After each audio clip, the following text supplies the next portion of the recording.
Welcome to max TV. ఈరోజు మనతో పాటు ఉన్నారు ప్రముఖ ఆధ్యాత్మికవేత్త, లైఫ్ కోచ్ ఆదిలక్ష్మి గారు. వారిని అడిగి మనకున్న సందేహాలకి సమాధానాలు తెలుసుకుందాం. నమస్కారం అమ్మ. నమస్తే అండి. అమ్మ, ధనుర్మాసం గురించి, ధనుర్మాసంలో వచ్చే తిరుప్పావై దాని గురించి పూర్తి డీటెయిల్స్ చెప్పరా మా ప్రేక్షకులకి? తప్పకుండా అండి. ఈ నెల డిసెంబర్ 16వ తారీఖు నుంచి ధనుర్మాసం మొదలవుతుంది. ధనుర్మాసంలో వచ్చేది ధనుర్మాసం అంటే ఎంతో విష్ణువుకి చాలా ప్రీతికరమైన మాసంగా మనం చెప్పుకుంటూ ఉంటాం. ఈ మాసంలో ఏంటంటే పొద్దున్నే స్నానం చేసి మీరు అన్నట్టు తిరుప్పావై అవి చదువుకుంటూ వచ్చిన వాళ్ళు చదువుకుంటూ ఉంటారు. ఇల్లు వాకిళ్ళు అంతా శుభ్రం చేసుకొని మనం మంచిగా అవన్నీ చదువుకుంటూ ఉంటే మనకి లక్ష్మీ కటాక్షం కలుగుతుంది. ఎప్పుడైనా మనం ఇల్లు వాకిళ్ళు అనేవి శుభ్రం చేసుకుంటేనే ఎక్కడైతే మంచి శుభ్రం ఉంటుందో అక్కడే లక్ష్మీదేవి స్థానం ఉంటుందన్నమాట. అట్లా ధనుర్మాసంలో చేసుకుంటూ ఉంటారు. ధనుర్మాసం మొత్తం నెల రోజులు చేస్తారు. అంటే ధనుర్మాసంలో ఉదయాన్నే పూజలు గుళ్ళో విష్ణాలయంలో ఎక్కువ పూజలు చేసి అక్కడ అర్చనలు అన్నీ చేసి ప్రసాదాన్ని పిల్లలకి సమర్పిస్తారు. ఆ పిల్లలకి సమర్పించడాన్ని భోగ ప్రసాదం అంటారు.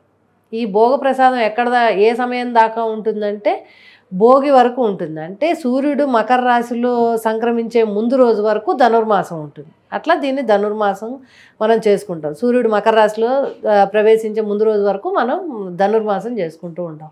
సో రెండోది వచ్చేసి తిరుమలలో ఎక్కువగా ఏం చేస్తారంటే ఆ నెల రోజులు సుప్రభాతానికి బదులు తిరుప్పావైని పాడుతూ ఉంటారు. అది మనకి ఎట్లా అంటే గోదాదేవి ద్వారా వచ్చిన దీన్ని తిరుప్పావై అని అనుకుంటాం. ఈ తిరుప్పావైని సుప్రభాతానికి బదులు తిరుప్పావైని వాడతారు. తర్వాత అక్కడ రోజు తులసి దళాలతో పూజ చేసేది ఈ నెల రోజులు ధనుర్మాసంలో బిల్వ దళాలతో పూజ చేస్తారు. ఈ తిరుప్పావై ఒక్కొక్క గోదాదేవి భూదేవి స్వరూపంగా భావిస్తే ఆమె మానవ మాతృలు ఎవరిని పెళ్లి చేసుకోను, నేను శ్రీరంగనాథుడినే పెళ్లి చేసుకుంటాను అన్న సంకల్పంతో ఉండి ఆమె ఈ నెల రోజులు ఆ రంగనాథుడు అంటే విష్ణు రూపంలో ఉన్న విష్ణువుని పూజించి ఆయనకి అన్నీ మొత్తం పూజ అంతా ఇంకా చేసి బాగా ఉంటుంటుంది. ఆ సమయంలోనే ఆమె ఒక్కొక్క పద్యాన్ని రాస్తుంది విష్ణువు మీద. ఆ ఒక్కొక్క పద్యాన్ని ఒక్కొక్క పాసురంగా చెప్తారు. అట్లా 30 పాసురాలు చేసింది. ఈ 30 పాసురాల్లో చాలా అర్థం ఉంది. మనం 30 పాసురాలే కదా పద్యాల్లాగా పాడుకోవచ్చు కదా అనుకుంటాం. కానీ అట్లా కాకుండా 30 పాసురాలకి దీంట్లో రామాయణ భాగవతాలకు సంబంధించిన తత్వము, తర్వాత అందుకే దీన్ని పాసురాన్ని 5వ వేదంగా కూడా చెప్తూ ఉంటారు. వేదాలు ఉపనిషత్తుల తత్వాలు కూడా దీంట్లో ఉన్నాయి.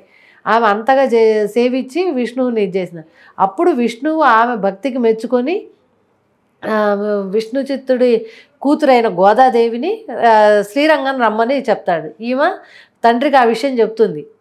గోదాదేవి చెప్పంగానే విష్ణు చిత్తుడు ఏం చేస్తాడంటే గోదాదేవిని తీసుకెళ్ళి అక్కడ శ్రీరంగనాథునితో వివాహం అయిన తర్వాత ఆమె ఏం చేస్తుందంటే స్వామి